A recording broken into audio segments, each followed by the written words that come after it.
El inicio de este libro dice: dichosos los que leen y los que oyen, los que leen y los que escuchan las palabras de esta profecía y guardan las cosas que aquí en este libro del Apocalipsis están escritas, porque el tiempo está cerca.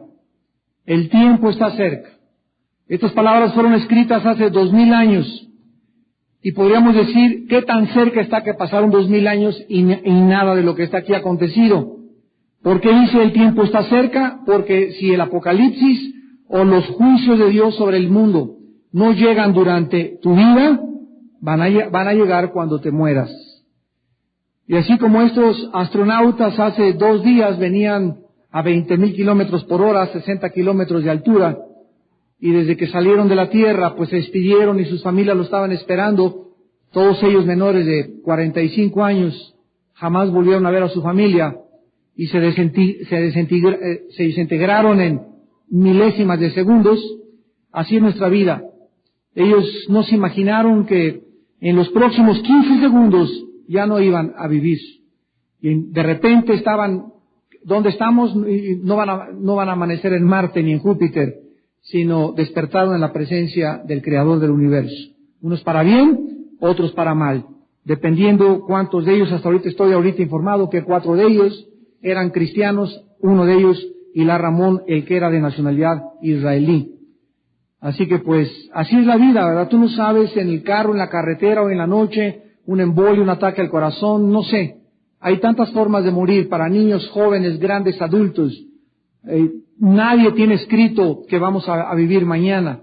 La Biblia dice: prepárate para encontrarte con tu Dios. Así que el tiempo está cerca realmente. El tiempo de nuestra muerte, el tiempo del fin de la humanidad está muy cerca. Y estos mensajes de Apocalipsis tienen ese propósito: hacernos que podamos acercarnos cada día más cerca a Dios. Vamos a comenzar a estudiar en esta noche la iglesia de Tiatira. La iglesia de Tiatira en el capítulo 2 de Apocalipsis. Y vamos a leer del 18 al 20 nada más, porque creo que es lo que vamos a poder alcanzar a cubrir. Y esta palabra Tiatira significa que no se cansa de sacrificar. Es lo que significa la palabra Tiatira en el griego.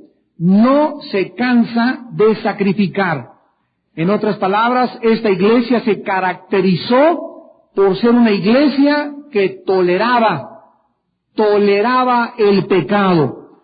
Ustedes saben que cuando la Biblia nos dice: ama a Dios con todo tu corazón, muchos cristianos han negligido y han olvidado que la responsabilidad no solamente es amar a Dios, sino que al decir que amamos a Dios, tenemos que, de una forma paralela e inherente, amar la santidad y la justicia.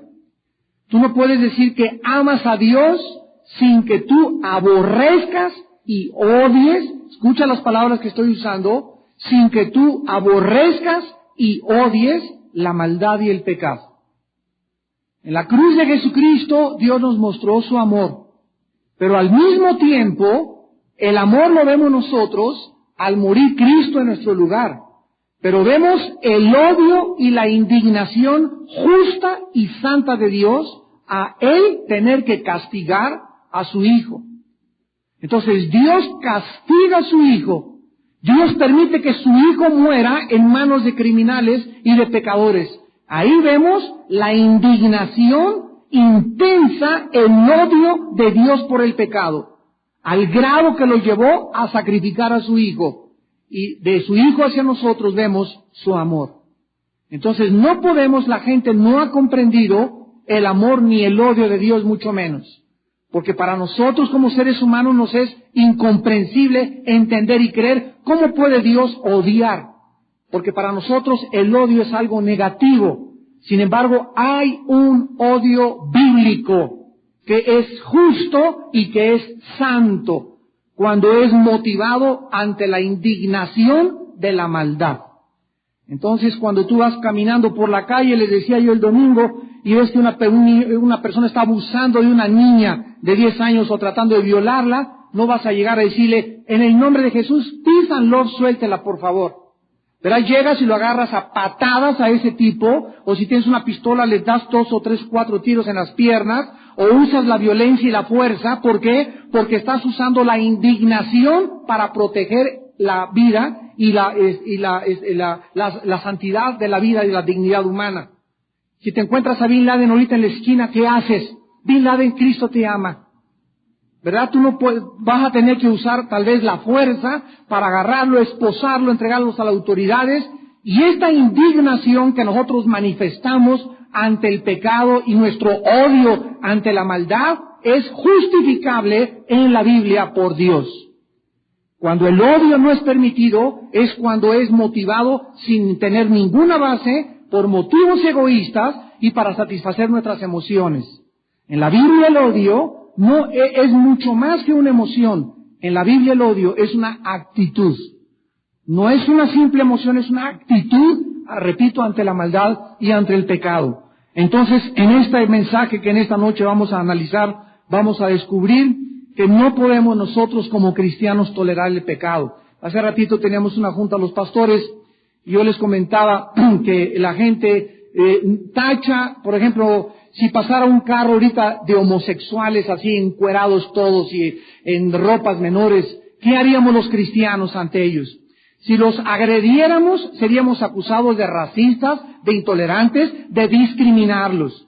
Sin embargo, lo que deberíamos hacer es agarrar y voltear el coche con todos ellos para que se cayeran todos y se abrieran la bocota todos. ¿Por qué? Para proteger a los niños que los están viendo y porque no podemos permitir que inocentes sean ellos manchados y sean corrompidos por estas personas que de una forma vulgar y abierta tratan de rebajar las normas santas de la moral.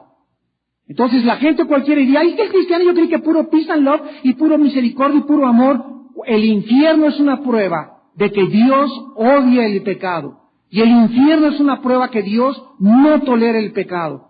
El infierno es una prueba de una indignación santa y justa por el pecado. ¿Por qué no lo podemos entender? Porque no comprendemos ni siquiera lo que es amar. Para nosotros el amar es el amor de Hollywood, es perdonar todo, y sin embargo ese concepto no está en la Biblia. Cuando las personas andan en las calles vino una persona antier y me dijo, Armando, como cristiano, puedo ir a la embajada americana, me invitaron a protestar contra la guerra de Estados Unidos contra Irak. ¿Un cristiano puede ir a hacer este tipo de manifestaciones pacifistas? ¿Qué le contestarías tú? Yo le contesté y le dije de ninguna manera. Y me preguntó por qué, y le dije, te voy a dar las razones. Porque hay una canción de los Beatles hace mucho tiempo que se llamó All I Need Is Love. Y esa canción de solo todo lo que necesita es amor, es una utopía, es una mentira. Porque si viviéramos en un mundo donde no hubiera maldad, sí, todo lo que se necesitaría sería el amor. Pero en un mundo donde hay el pecado y donde hay maldad, no solamente se necesita ese amor, se necesita el uso de la fuerza y de la violencia. Entonces, creer que andar en la calle, no a la guerra de Irak, vamos a proteger esto y vamos a proteger aquello, es una utopía, es una falsedad. ¿Por qué? Porque por la paz las personas dictatoriales y las personas que tienen gobiernos totalitarios no van a soltar las armas. Se necesita ir a quitárselas por la fuerza. ¿Por qué? Porque hay guerras que son justas y hay guerras que son injustas. Entonces, ese pacifismo es creer en un sueño de marihuana, ¿verdad? De que por el puro amor se puede vencer el odio, y no es cierto. La Biblia no nos enseña eso. Y la prueba está en la cruz de Cristo. Primero tuvo que cumplirse la justicia de Cristo para que Dios pudiera mostrarme su amor. Primero se tuvo que cumplir la justicia para que yo conociera la paz. No puede haber paz en un mundo de pecado si antes no hay justicia. Siempre la justicia precede al amor y a la paz. Así que tratar de buscar en un mundo de maldad y de pecado que haya paz sin que se aplique la justicia, sin que se persiga a los criminales, es una utopía. Es un mundo que no existe, repito, más que en el cuento de Aladino y la lámpara maravillosa. Entonces nosotros tenemos que elevar nuestra capacidad de comprensión, santos de Dios que me están escuchando. Tenemos que comprender cómo están funcionando las cosas. Tenemos que entender y pedirle al Espíritu Santo, Señor, ayúdame a comprender tu amor, pero también ayúdame a comprender tu odio, Señor. Tu odio por el pecado y por la maldad. Porque ese carácter lo tengo que tener yo también. Y si no tengo ese balance, esa ambivalencia dentro de mi corazón, no puedo verdaderamente decir que amo a Dios. Porque el amor no es ciego, la fe no es ciega tampoco. Existen razones profundas detrás de todos los mandamientos que Dios nos dio en su palabra. Y esta iglesia era una iglesia que toleraba el pecado. Es como aquellos hermanos que, corrieron a un hermano de la iglesia. ¿Por qué lo corrimos? Venga para acá, mire, lo corrimos porque es la 4ª vez que lo agarramos, son sacando a las niñas, ya embarazó a 2 chamaquitas, y ese muchacho no merece estar aquí. Por el amor de los demás, sacamos a ese muchacho de la iglesia. Sacamos a esa señora de la iglesia, porque viene a la iglesia a pedirle dinero a todos, a sablear a todos, y eso no es falta de amor, es por el amor de los que se quedan, por lo cual aplicamos nuestra indignación ante la gente que se quiere pasar de listo y abusar de la iglesia, porque eso no es el amor. El amor se manifiesta, repito, cuando se busca la justicia y cuando se busca la santidad de Dios. Entonces la gente cree que la misericordia es perdonar todo, arreglar todo, y te equivocas. Es como el marido que engaña a su esposa. Y pues tú tienes derecho a perdonarme porque Cristo me perdonó. Sí te perdono, Panchito, y lo que tú quieras, cometiste adulterio, pero sabes una cosa, aquí tengo una herida que tú me hiciste contra adulterio, y esta herida tarda, porque soy ser humano, años en sanar. Y tú vas a tener que demostrarme en los próximos 3 años, Panchito, que realmente eres digno de que te demuestre mi confianza, no de la noche a la mañana, ya, te perdono y se acabó todo. Pues, bueno, ¿qué les pasa? Ahora sí que vamos a hacer el programa ¿qué les pasa a nosotros? ¿Qué nos pasa verdaderamente? No, pues tú tienes que estar sujeta a mí. Y, discúlpame, una cosa es estar sujeta a ti, otra cosa es ser tu esclavo y tu sirviente. Y Dios no me manda a ser esclavo de nadie. Entonces, bajo la cobertura y bajo los términos de, tiene que estar sujeta, y cállese, y usted no tiene que hablar, comenzamos a salirnos y a irnos a un extremo que no existe en la Biblia. ¿Y todo por qué? Porque mi pueblo pereció, porque le faltó conocimiento. Y así está la mayoría de las iglesias y la mayoría de los cristianos y la mayor parte de los líderes espirituales en el mundo entero, sin tener respuestas ni poder tener un equilibrio verdadero en las enseñanzas de la palabra de Dios. En esta noche que vamos a estudiar a Jezabel, vamos a ver muchísimo relacionado con el gobierno de la iglesia, la mujer y el papel de la mujer dentro de la iglesia. Dice en Apocalipsis 2, 18 al 20, escribe al ángel de la iglesia en Tiatira, el Hijo de Dios: el que tiene ojos como llama de fuego y pies semejantes al bronce bruñido, dice esto: yo conozco tus obras, y amor, y fe, y servicio, y tu paciencia, y que tus obras postreras son más que las primeras. Pero tengo unas pocas cosas contra ti, que toleras. Esa palabra es muy importante, la tolerancia, que estás tolerando que esa mujer, Jezabel, que se dice profetiza, enseñe y seduzca a mis siervos a fornicar y a comer cosas sacrificadas a los ídolos. Vamos a quedarnos hasta este momento y vamos en primer lugar a ofrecerles el contexto histórico y geográfico de la iglesia de Tiatira. La ciudad de Tiatira estaba localizada a 64 kilómetros al sureste de Pérgamo, que ya estudiamos esa iglesia, y fue establecida por Seleuco Nicator en el año 300 antes de Cristo y duró hasta el año 281 después de Cristo. O sea que casi 500 años duró esta ciudad y formó parte del imperio de Alejandro el Grande. La ciudad actualmente se llama Aquisar, con K, Aquisar, y tiene 35,000 habitantes. La importancia de esta ciudad radicaba en la posición geográfica que tenía, porque estaba en el camino donde se unían Pérgamo con Sardis y que seguía el camino hasta Filadelfia y hasta la Odisea. Era el camino donde viajaba el correo imperial de Roma. Llegó a ser esta ciudad un oasis de la cultura griega en un desierto realmente oriental. Su dios era Apolo, era el dios de la ciudad. Y tenían otro dios que era un héroe militar llamado Tiramo o Tirimo, y aparecía todavía en la arqueología moderna, en las monedas antiguas, montando un caballo y armado con un hacha y con un garrote. Ese era el héroe militar Tirimo de la ciudad de Tiatira. También en Tiatira tenían un oráculo o un santuario inmenso de adivinación, de brujería y estaba dirigida por una sacerdotisa llamada Sámbate.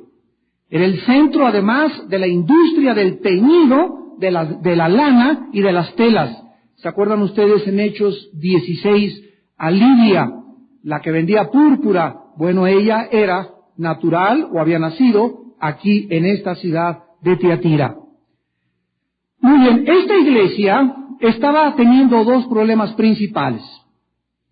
En esta ciudad de Tiatira se celebraban periódicamente banquetes en los templos paganos y además se ofrecía en estas orgías, porque eran orgías, carne sacrificada a los ídolos. ¿Podían los cristianos asistir a este tipo de banquetes? Como los cristianos actualmente, ¿puedo ir a una boda religiosa o puedo ir al banquete nada más? ¿Cuál de las dos cosas puede un cristiano con discernimiento y comprensión de los caminos de Dios decidir para ver cómo actuar en el mundo del siglo XXI donde nos encontramos? Y en segundo lugar, estos banquetes acababan siempre en orgías. ¿Podían los cristianos estar presentes en estas celebraciones? Los cristianos de la iglesia de Tiatira habían cedido a sus convicciones morales y bíblicas y comenzaban a permitir la inmoralidad y las falsas enseñanzas a su propia vida. Actualmente en el siglo XX podríamos hacer las mismas preguntas a los cristianos que en este momento nos están escuchando. ¿Hasta dónde tienes tú convicciones morales y hasta dónde respetas las normas de santidad en tu manera de vestir? Primera pregunta a las mujeres. Hay iglesias, yo conozco y viajo bastante seguido, donde dentro de la iglesia, no estoy hablando de muchachas que acaban de llegar a la iglesia el domingo, siempre tenemos visitantes y miren cómo vienen vestidas y no les vamos a criticar porque no podemos a una persona que acaba de llegar a la iglesia imponerle reglas. Pues ya el próximo domingo tienes que venir vestida así, sino que tarda tiempo en que la muchacha vaya captando, entendiendo por qué Dios quiere que sea su vestido moral, con pudor, etcétera, etcétera. Pero si después de 6 meses, un año, una muchacha o una mujer en la iglesia sigue viniendo a la iglesia con pantalones entallados, menos con el ombligo de fuera, caminando como licuadora enfrente de todos, con un escote hasta por acá, etcétera, etcétera, nos damos cuenta que hay falta de muchas convicciones morales en el área del pudor y en el área de la decencia de muchas mujeres que se dicen que siguen a Jesucristo. Entonces nosotros tenemos que estar continuamente subiendo. El mundo cada día baja más, las mujeres del mundo cada vez se descubren más. La mujer de Dios cada vez se tapa más. Y tú no tienes que bajarte al nivel donde están las mujeres y descubrirte cómo ellas hacen, caminar como ellas caminan, bailar como ellas caminan, porque tú tienes otro llamado, tú tienes otro conocimiento. Dios te llamó a vivir en otro reino, en otra dimensión, para que lo conocieras a Él, para que fueras santa, para que fueras pura, para que no atrajera las miradas de los hombres sobre tu cuerpo, sino sobre tu espíritu afable y apacible y sobre el verdadero valor que tiene tu corazón y tu alma delante de Dios.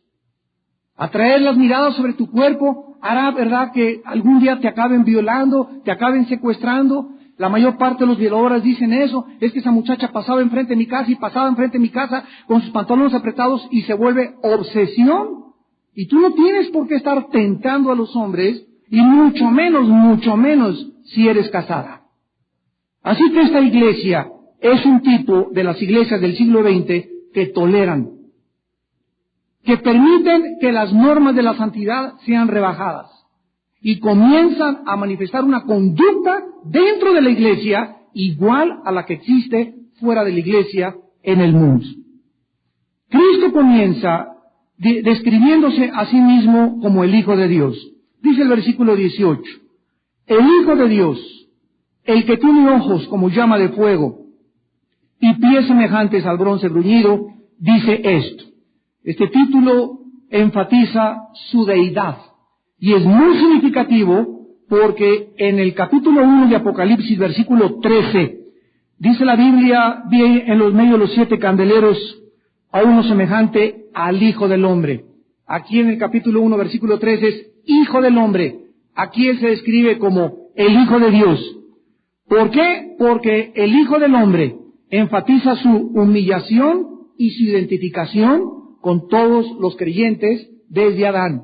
Y como el Hijo de Dios, Cristo adquiere y se adjudica este título para identificarse como no solamente fui un hombre y me identifico con ustedes como seres humanos, sino quiero también que recuerden que soy divino. Porque soy Dios en la carne. El que me ha visto a mí, dijo Jesús, ha visto al Padre. Juan capítulo 10. Ahora, además de esto, Jesús dice que Él es el que tiene ojos como llama de fuego. Y esto significa que los ojos de llama de fuego nos hablan que aquí Jesucristo no tiene ojos de borreguito a medio morir. La primera vez que vino Jesús al mundo, vino como un cordero, enmudeció ante sus enemigos, no se defendió, imitó un cordero, ¿verdad? Los discípulos asombraron que aguantara, que le hicieran, pero el retrato de Cristo en Apocalipsis, como lo vimos en las primeras conferencias, es un Cristo totalmente diferente al Cristo que vino a la tierra. Es un Cristo que viene a juzgar al mundo, con los ojos penetrantes que nos hablan de juicio, los pies de bronce bruñido, el bronce en la Biblia habla de juicio, y ahora que venga Cristo ya no viene a salvar a nadie, viene a juzgar a todos los seres humanos que rechazaron y no quisieron aceptar su sacrificio para pagar por tus pecados en la cruz del Calvario. Entonces, estos ojos de fuego nos hablan, ¿verdad?, de la tremenda y escalofriante penetración de esa mirada que va a desnudar a cualquier persona que crea que está disfrazada, y la mirada de Cristo en esta noche te revela los más profundos secretos de tu corazón. En Jeremías 17, 9 al 10, Dios dijo estas palabras. Engañoso es el corazón más que todas las cosas, y perverso, ¿quién lo conocerá? El otro día estaba yo leyendo la vida de un agente del FBI, un ex director del FBI, apellidado Hansen, que desde 1988 hasta el año 2000, por 12 años, este hombre que era de los máximos directores de la Oficina Federal de Investigaciones en Estados Unidos de la Policía, 12 años le estuvo pasando información a los rusos. Y durante 12 años le estaban pague y pague y pague, y ni el cura que lo confesaba, ni su esposa, ni sus mejores amigos, nadie sospechó de él durante 12 años. Era un hombre que vivía verdaderamente una doble vida.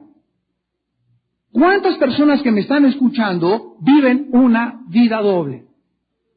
Que tienes tu amante escondida y delante de tu casa y tu familia eres un hombre honorable y decente. Delante de la iglesia pones cara de San Martín de Porres y por acá robas, explotas a tus trabajadores, mientes, engañas, haces tranzas, tratas de sacar siempre la ventaja, usas a la gente, a tu esposa, quien se da cuenta cómo la tratas.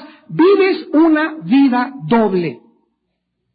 Y la Biblia dice que algún día, versículo 10, yo Jehová que escudriño la mente. Dios conoce tu vida, Dios conoce mi vida. Dios conoce lo que pensamos en los secretos. Dios sabe cuántos viven hasta con 3 personalidades. Y cuando Él venga, la Biblia nos muestra a un Cristo con unos ojos de llama penetrantes, pudiendo escudriñar a aquellos que creyeron y se disfrazaron y usaron diferentes máscaras en esta vida. Quiero decirte que en el día de tu muerte le entregarás cuentas a tu Creador. Y Él te desenmascarará públicamente, porque las obras serán puestas en público, como dice la palabra en 1 Timoteo capítulo 5. No hay nada escondido que no haya de salir a la luz. Yo Jehová que escudriño la mente y que pruebo el corazón, para dar a cada uno según su camino, según el fruto de sus obras. Ahora vemos nosotros que en el versículo 9, Cristo de Apocalipsis 2, versículo 19, le tiene unas palabras de aprobación a esta iglesia. Yo conozco tus obras, y amor, y fe y servicio, y tu paciencia, y que tus obras postreras son más que las primeras. Vemos que esta iglesia tenía obras indicando que muchos estaban activos sirviendo a Dios. Amor, ¿verdad? En esa época se construyeron muchos hospitales y asilos para ancianos cristianos, lo cual es una, ante la gente, entre comillas, manifestación de amor al prójimo. Fe. Esta iglesia, ¿verdad?, tenía una perseverancia y decían que creían en Dios. Santiago nos dice, si tú tienes fe y no tienes obras, tu fe no sirve para nada. Tenían servicio, o sea, estaban comprometidos en la obra y servían en diferentes ministerios. Eran pacientes, no se daban por vencidos, perseveraban y tenían buenas obras más que las postreras. Pero, sin embargo, Cristo le hace una acusación muy seria a la iglesia, como se la hizo a la iglesia de Éfeso. ¿Recuerdan ustedes a la iglesia de Éfeso? Conozco que eres paciente, que les das dulces a los niños, que visita los hospitales y que haces buenas obras. Pero tengo contra ti que has perdido tu primer amor. Todo lo que la iglesia de Éfeso tenía quedaba reducida a cero porque Cristo les decía, hay algo más importante que todo lo que crees que has hecho, tu amor por mí. O sea, todo lo que has hecho, no lo has hecho de un amor nacido de tu comunión y de tu intimidad conmigo. Y con esta iglesia se repite otra vez, tienes paciencia, servicio, pero tengo algo contra ti. ¿Qué es esto? Que iba a hacer que se perdieran todas estas cosas buenas y virtudes y que Dios tenía contra estos cristianos y contra estos líderes. Que toleras a esa mujer Jezabel, que se dice profetiza, enseña y seduzca a mis siervos a fornicar y a comer cosas sacrificadas a los ídolos. Vamos a comenzar un estudio muy breve de la mujer Jezabel. La palabra Jezabel significa en el hebreo deshonesta o perjura. Deshonesta. Esta palabra deshonesta en el hebreo nos habla de una mujer que no es sincera, que tiene motivos equivocados en todo lo que hace, que tiene deseos profundos de controlar, de dirigir y de dominar a los hombres. Es una cosa en la naturaleza femenina, lo vamos a ir viendo para que no confundamos con el verdadero liderazgo femenino que anhela controlar y dominar para sus propios beneficios personales y satisfacer su ego. ¿Quién fue esta mujer en el Antiguo Testamento? Vayamos rápido al primer libro de los Reyes. Primer libro de los Reyes, capítulo 16, 31. En el primer libro de los Reyes, capítulo 16, versículo 31, se nos enseña quién era esta mujer. Y está hablando aquí del rey Acab, que era rey de Israel, porque le fue cosa ligera andar en los pecados de Jeroboam, hijo de Nabat. Y tomó por mujer a Jezabel, hija de Baal, rey de los Sidonios, y fue y sirvió a Baal y lo adoró. Jezabel no era judía, era una mujer que se había casado con un rey judío. Y vemos nosotros inmediatamente la infiltración satánica. Esta mujer era perversa, era una mujer mala, era adicta a la hechicería, era adicta a la brujería.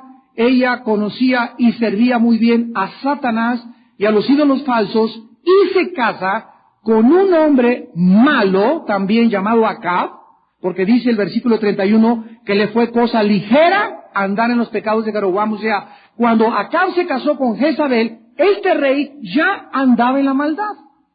Dice la Biblia, Dios los cría y ellos se juntan, ¿verdad?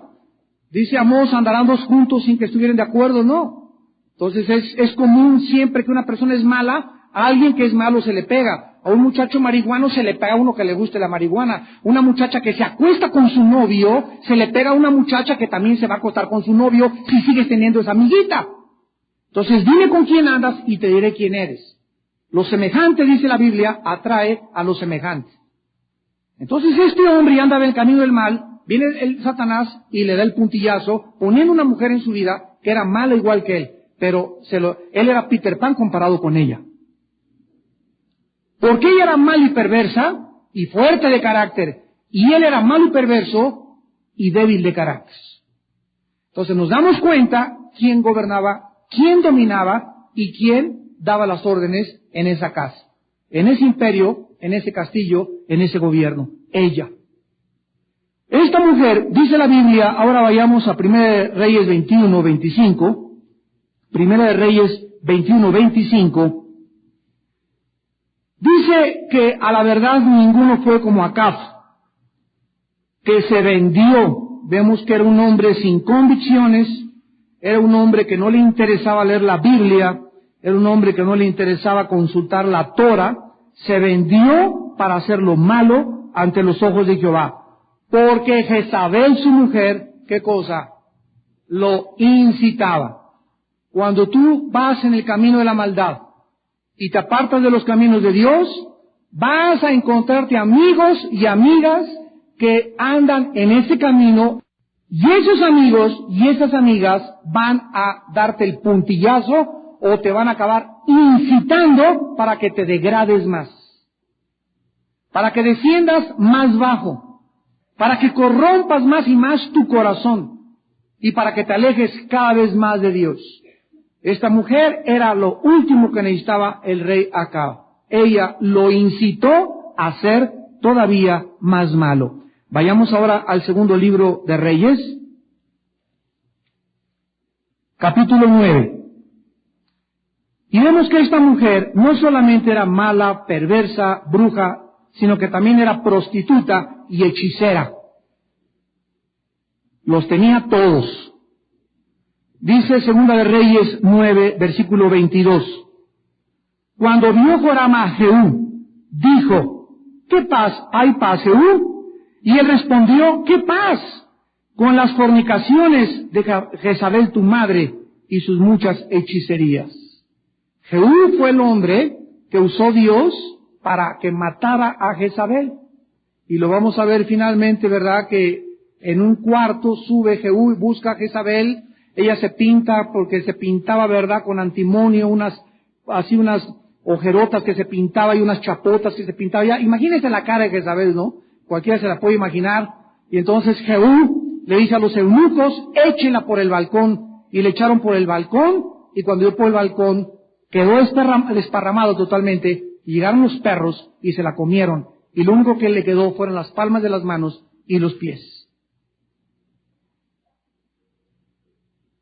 Esta prostituta y hechicera fue aquella a quien Dios la había juzgado. Ahí mismo en 2 Reyes 9, dice el versículo 30, vino después Jehú a Jezreel, versículo 30, del 2 Reyes 9, y cuando Jezabel oyó, se pintó los ojos con antimonio, atavió su cabeza y se asomó por una ventana.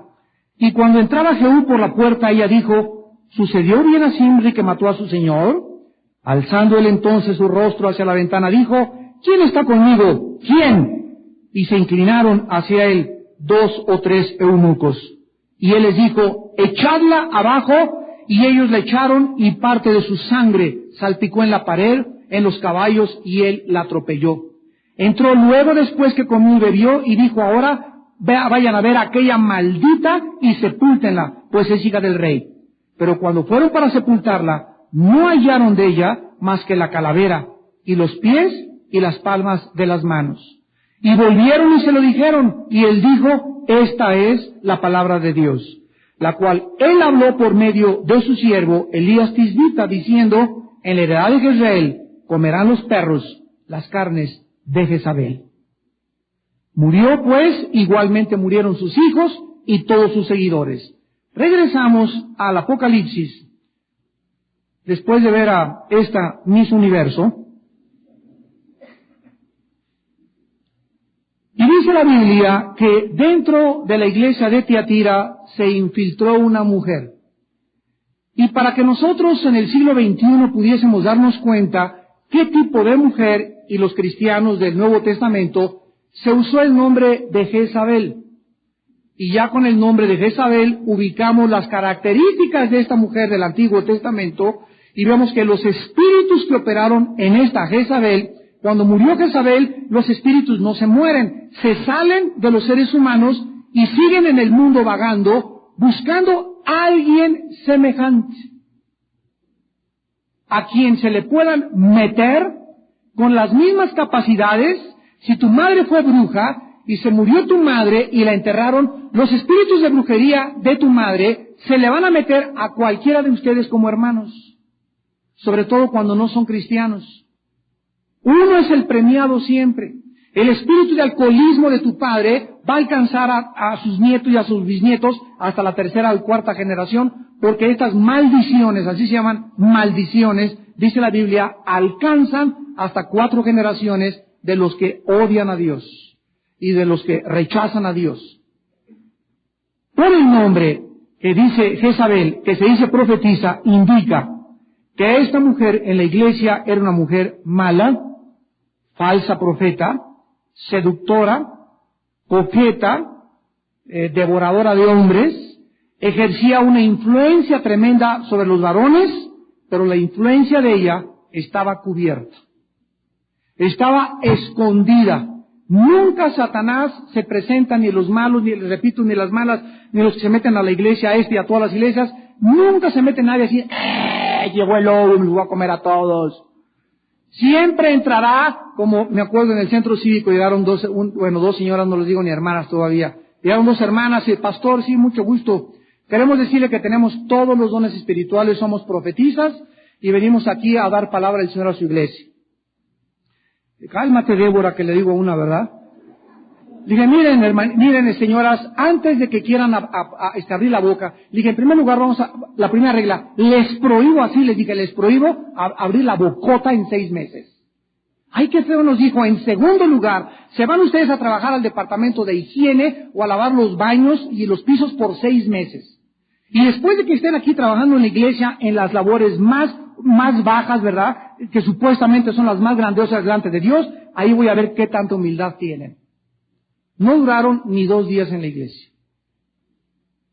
Y así pasa, ¿verdad? Hay gente que llega y es que tienen en los estudios bíblicos, es que los pastores deberían escucharnos porque tengo palabra del Señor. Miren, hermanos, cada semana me pasan a mí así folders con hojas de hermanos que me mandan, otros anónimos con cartas. Pastor Alducin, quiero decirle que el Señor me dijo que hay pecado en este fulano de tal y que usted tiene que obrar así, bla, bla, bla, bla, bla. Y todas estas cartas que nos llegan de supuestas profetisas, que se dicen profetisas, nosotros como líderes espirituales tenemos la responsabilidad de discernirlas. Pues es que viene el juicio contra México y tuve un sueño y usted, pastor, tiene que anunciarles que el 15 de febrero va a estallar esta guerra y viene terremoto y porque es palabra del Señor. Yo siempre a las que les puedo contestar les digo, a mí no me ha dicho nada del Señor.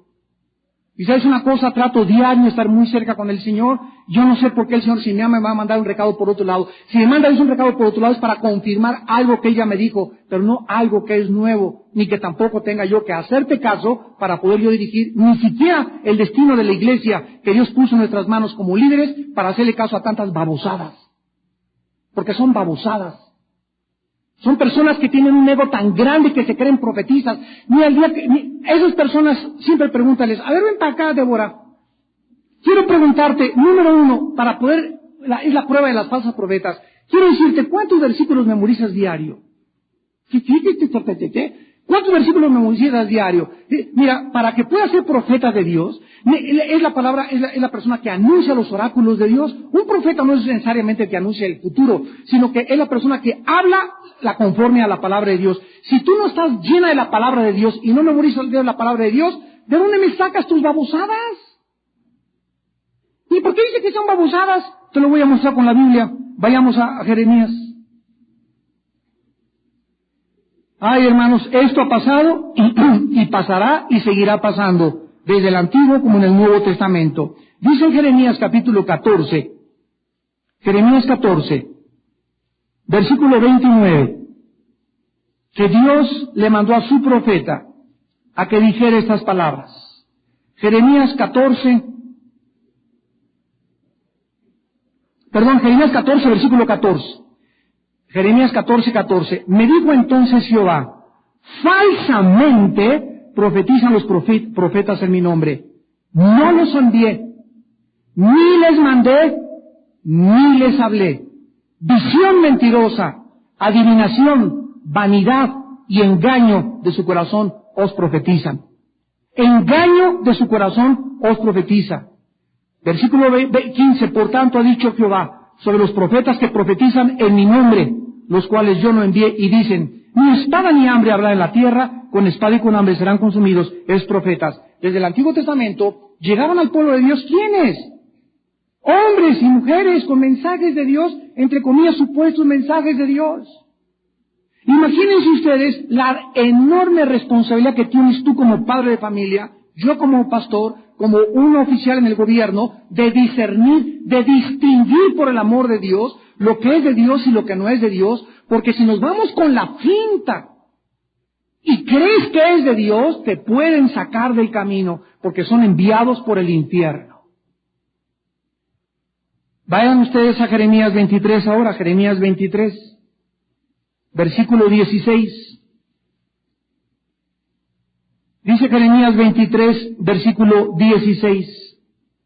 Así ha dicho Jehová de los ejércitos, no escuchéis las palabras de los profetas que os profetizan, os alimentan con vanas esperanzas, hablan visión de su propio corazón, no de la boca de Jehová. Versículo 21, no envié yo a aquellos profetas, pero ellos corrían, yo no los hablé, mas ellos profetizaban. Versículo 25, yo he oído lo que aquellos profetas dijeron, profetizando mentira en mi nombre, diciendo, soñé. ¿Hasta cuándo estará eso en el corazón de los profetas que profetizan mentira y que profetizan en el engaño de su corazón? Ahora, vayamos al Nuevo Testamento. Segunda de Pedro, capítulo 2.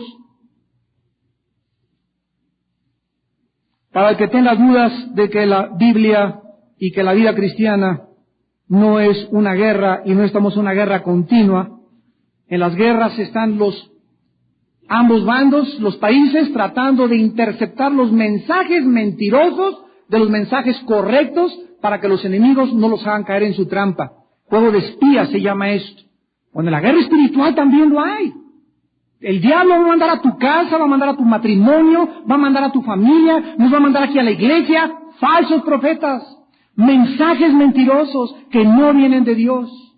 En segunda de Pedro dice, hubo también falsos profetas entre el pueblo, como habrá entre vosotros, falsos maestros, ¿qué harán? Introducirán encubiertamente, ahí está, cubierto, disfrazado, herejías destructoras, y negarán al Señor que los rescató, atrayendo sobre ellos destrucción repentina.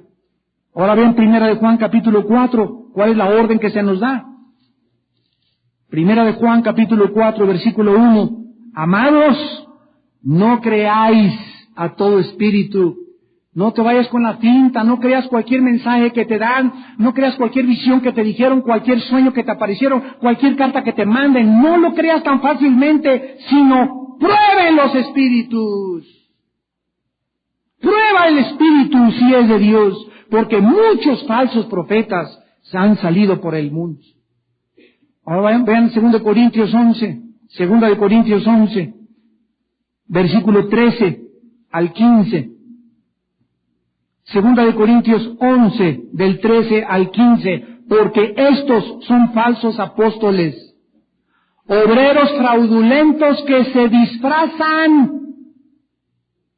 Esa carita que tú le veas y porque la hermana sí tenga carita de piedad y a mí me mandó el Señor y tengo esto y tengo aquello. Aguas, ojo. Se disfrazan como apóstoles de Cristo y no es maravilla porque el mismo Satanás se disfraza como ángel de luz. Así que no es extraño si también sus ministros se disfrazan como ministros de justicia, cuyo fin será conforme a sus obras. Vivimos un tiempo peligrosísimo. ¿Quién lo puede negar? Donde Satanás mandará un ejército a las iglesias del mundo entero, a nuestra iglesia y a todas las iglesias. Y todas las personas así que llegan nuevas y que ya quieren ser profetas y que mensajes y que mandan cartas y que los pastores tenemos que hacerles caso. Cuidado, pastores que me escuchan. Cuidado. Ahí en el Perú hubo un caso muy sonado. Llegó una mujer a una iglesia y le dijo al pastor que ella era profeta y que tenía mensajes de Dios. Y el pastor, Dios la bendiga, gracias a Dios por su don. Esta mujer, fíjense lo que hizo, comenzó a ir a los estudios bíblicos que tenía la iglesia en algunas casas. Y esto sucedió también en Bolivia y todo el área de los Andes. Y anduvo recorriendo como 30, 40 iglesias como por 2 o 3 años. Y en cada estudio bíblico que iba, se paraba, el Señor me dice en este momento que no le hagas caso a tu pastor, que la esposa del pastor vive en pecado, que el hijo del pastor vive en pecado, y comenzó a sembrar semillas de duda en todos los estudios bíblicos de más de 25 o 30 iglesias, y dividió más de 15 iglesias. Hasta que cuando se juntó una alianza de pastores y comenzaron a corroborar toda esa información y darse cuenta, esa mujer estuvo en mi iglesia, pues también en mi iglesia, se dieron cuenta que era un común factor denominador que no era coincidencia. Los pastores oraron, el Espíritu les reveló que era una falsa profetisa de Satanás. La corrieron, la sacaron del país y la santa paz y la santa bendición de Dios vino otra vez sobre las iglesias. ¿Pero por qué? Porque toleraron. ¿Por qué toleras? Porque no sabes. Cuando eres tolerante ante aquello que no sabes, es pecado delante de Dios. Debemos ser intolerantes contra aquello que atente contra la verdad de la palabra de Dios. Para eso no tenemos absolutamente ninguna tolerancia. Ahora vamos a 1 de Timoteo, capítulo 2. Y veamos entonces que cuando esta mujer se decía profetiza, ¿qué significaba? Que decía que recibía mensajes directamente de Dios para comunicarlos a la iglesia, vanagloriándose desde luego en tener mensajes divinas. Y esto, desde luego, no significa que no haya verdaderas profetisas de Dios y verdaderos profetas de Dios. Sí los hay, en muchas iglesias hay mujeres ungidas con un ministerio precioso que Dios las ha llamado, y los líderes discernimos. Y tenemos que aceptar y tenemos que reconocer cuando alguien tiene, y eso es después de mucho tiempo de conocer a la hermana, de mucho tiempo conocer al hermano. Nadie más que el tiempo nos puede garantizar que verdaderamente hay una mano de Dios especial en esa mujer, en ese siervo. No de la noche a la mañana. Entonces, no quiere decir esto que no haya el original, lo verdadero.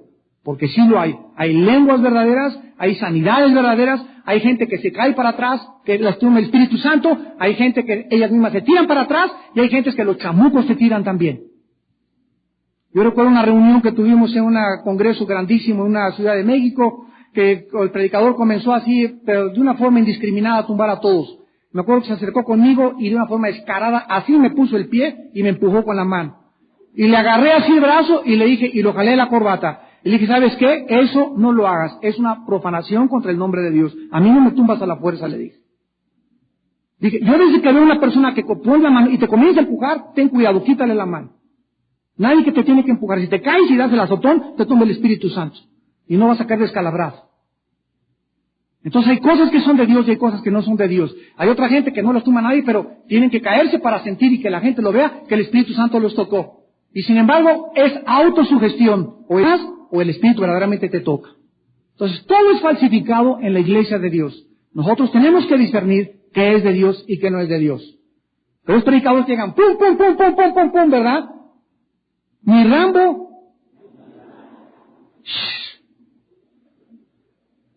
Ahora, la enseñanza que nosotros vamos a deducir rápidamente, ¿verdad? Dice en 1 Timoteo capítulo 2, versículo 11 y 12, que el Espíritu Santo nos enseña que la mujer aprende en silencio con toda sujeción, porque no permito a la mujer enseñar ni ejercer dominio sobre el hombre, sino estar en silencio. Estos versículos se llegaron a tomar y se colocaron en un extremo donde existen iglesias verdaderamente que a la mujer, cállese. ¿Por qué? Porque aquí lo dice. Y para que nosotros podamos entender el contexto, porque siempre el texto sin el contexto es un pretexto, tenemos que ver qué es lo que estaba pasando en las iglesias, como en la iglesia de Corinto también. No había 1 Timoteo, no había Corintios, no había nada del Nuevo Testamento en la iglesia primitiva. Estaba en la iglesia de Corinto, llegaba Pablo. Ya saben, hay hermanitas de todo tipo, pero hay hermanas lindas, hay hermanas que no les para la lengua, pero ni un ratito. Hay otras que en todo se meten, hay otras que son bien chismosas, hay otras que son critique a todas las demás. Hay de todo en la iglesia. Aquí tenemos de tutti frutti, vainilla, limón y de mango. se paraban en la iglesia y mi marido, y al revés, usted cae y se siente ese Pancho. Entonces, el Espíritu Santo ilumina a Pablo y le dice, mira, hay que recordarles, 1 Corintios 11:3, que el hombre es la cabeza de la mujer, y que la mujer debe demostrar ante la gente que verdaderamente está sujeta a su marido. ¿Cómo? Dejándolo hablar al primero. Cuando siempre nos traen a los pastores una pareja, y llega una pareja, oiga pastor, queremos hablar con usted, y ella comienza, digo, vamos a calmarnos, el que debe hablar es él. Entonces tú también no debes de tolerar esto con mucha humildad con tu esposa, mi amor, permíteme, pero déjame tomar a mí y explicar al pastor cuál es el problema. Pero desde ahí, desde que viene en la consejería, te das cuenta a quién le amanece el gallo. ¿Cuál es la enseñanza principal la mujer puede enseñar? Porque había profetisas, había diaconisas, Romanos 16, como lo vamos a ver en la próxima clase. El problema era que la mujer no abuse y trate de levantarse en un nivel de usurpar, dice claramente, o ejercer dominio sobre el hombre, ni en la casa, ni en la iglesia, ni en el gobierno. Esto es muy importante de poder comprenderlo. Todos los hombres que se describen en el Nuevo Testamento, todos los nombres para describir a los líderes se encuentran en género masculino.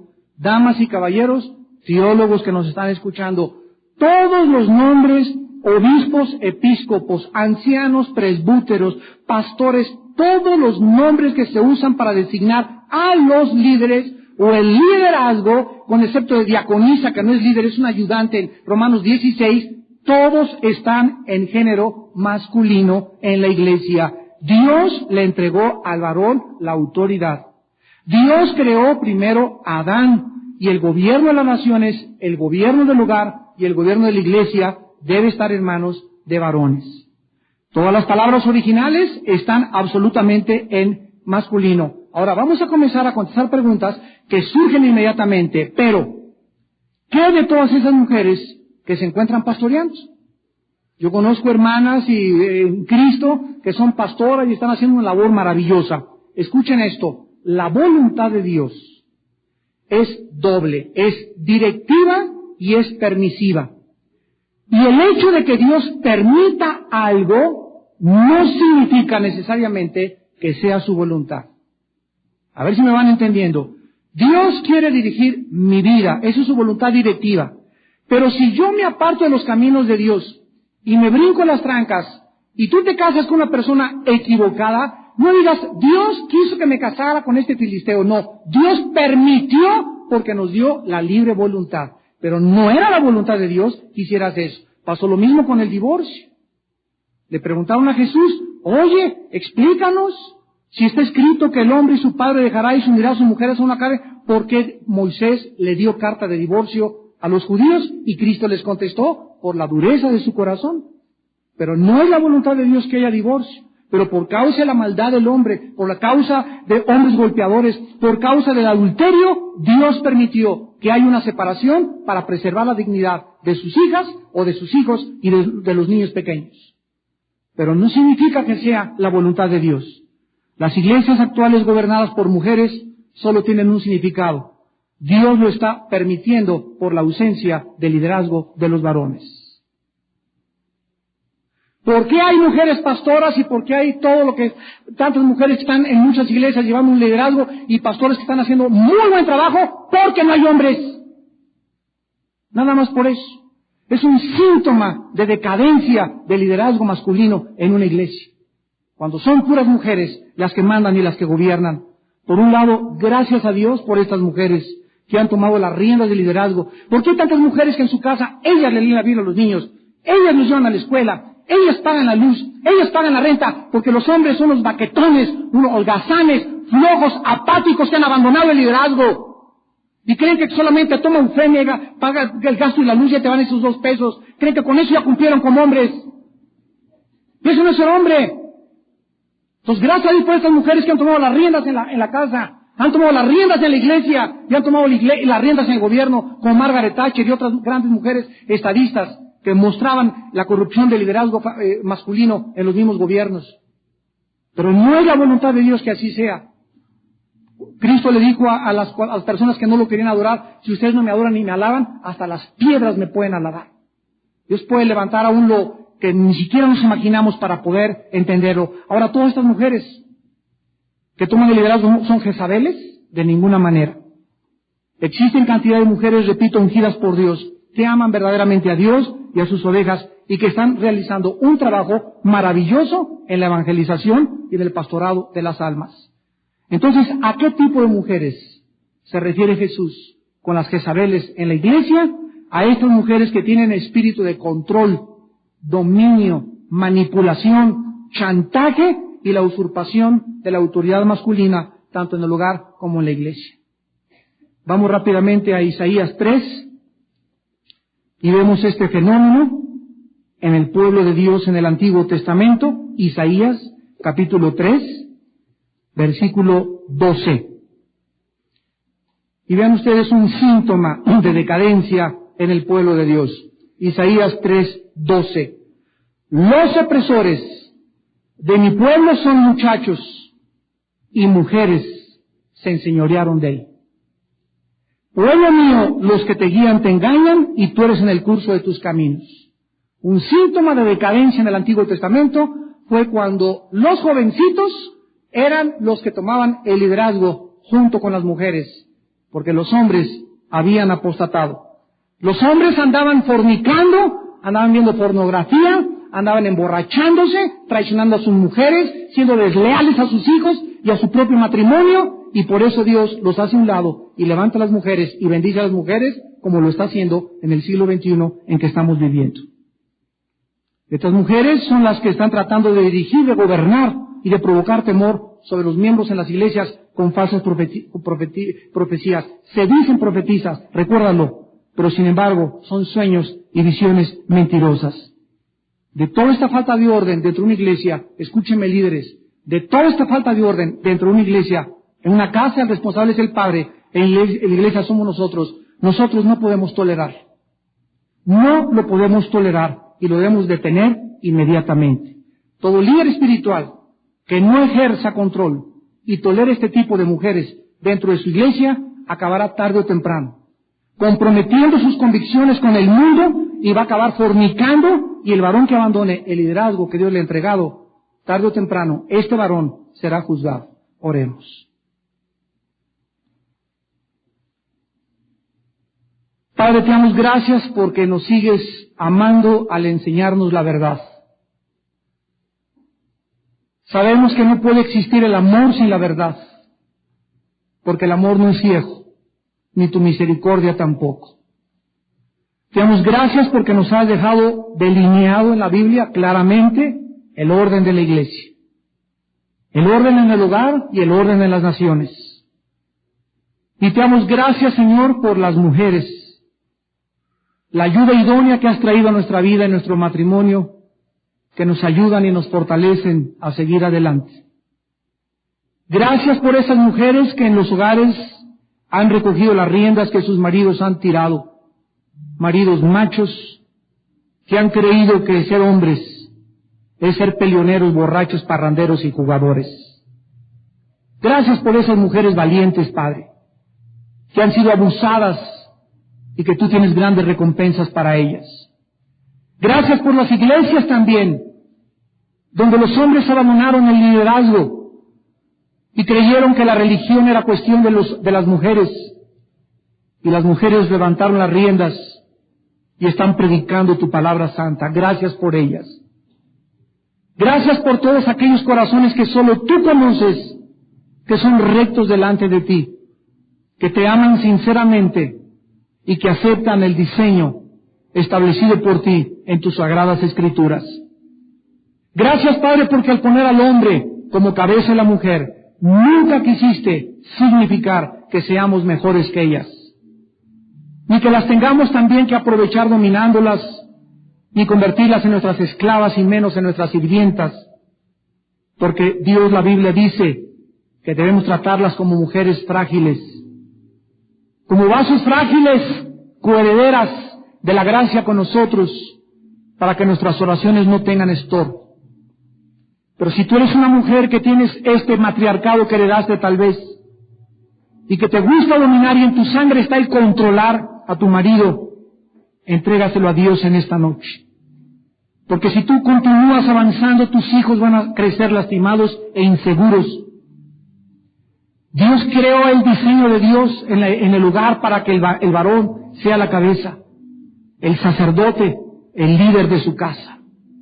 Y Dios bendice grandemente a estos varones, porque han tomado la responsabilidad varonil, porque eso es ser varones verdaderamente ante los ojos de Dios, de ser las cabezas y los líderes espirituales de sus hijos y de su esposa. Gracias, Señor. Síguenos ayudando a dirigir a nuestra familia, nuestra iglesia y nuestra nación, en el nombre de Jesús.